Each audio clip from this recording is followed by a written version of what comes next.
It's weigh-in day.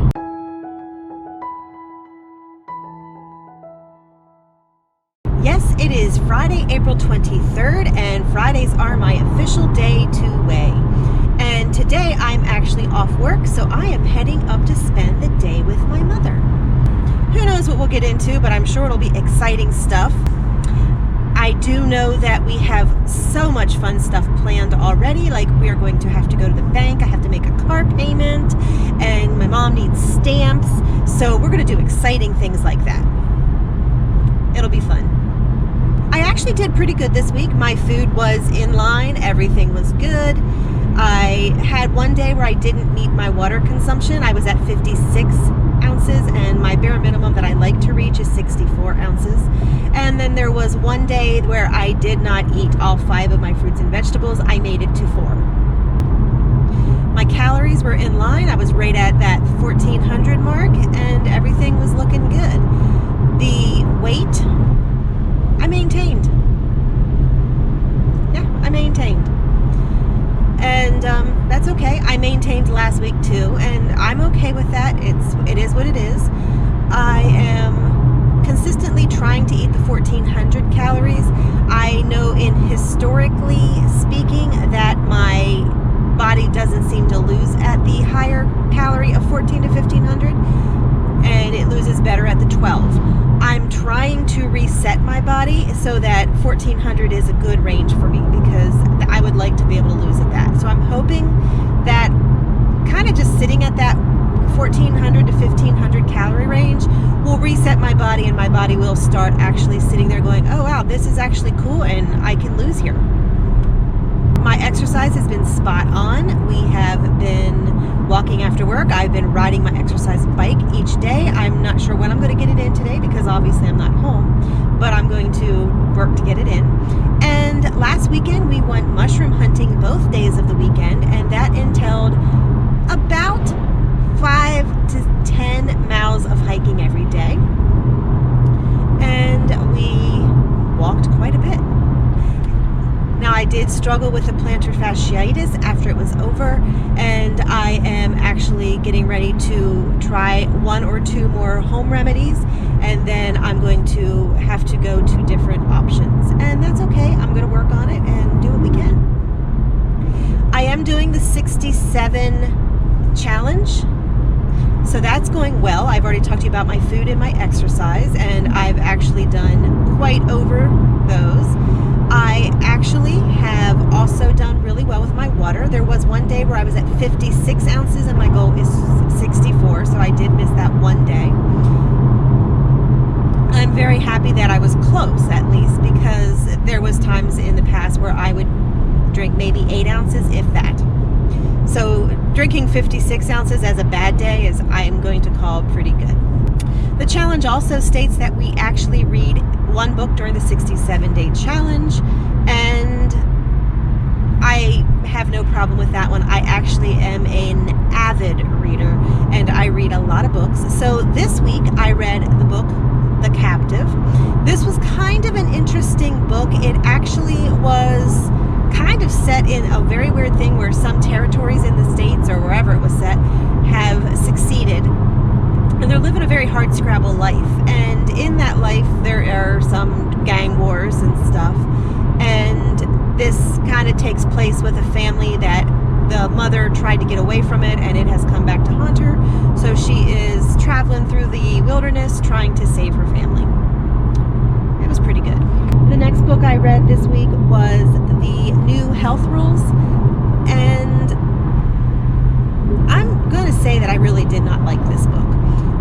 They had a lot of really good points. This book is actually very, very easy to read. It is basically different rules, and each rule is maybe a paragraph or 2, and it has beautiful pictures, and a lot of the concepts are awesome.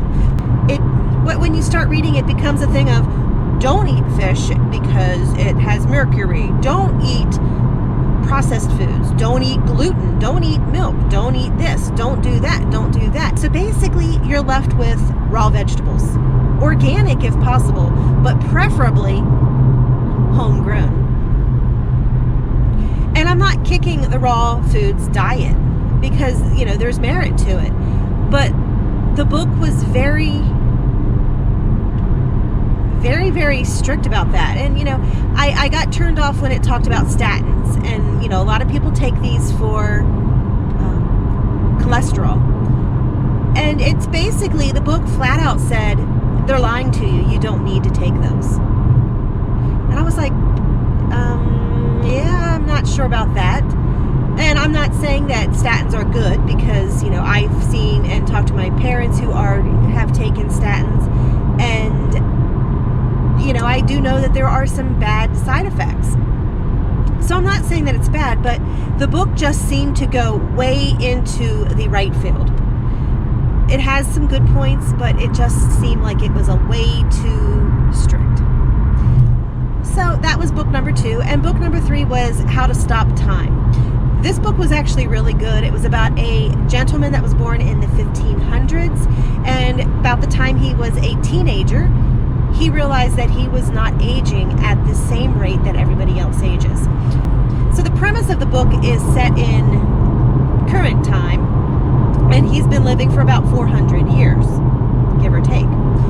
And he has to change his identity every 8 years to 10 years because, people start to realize he's not aging.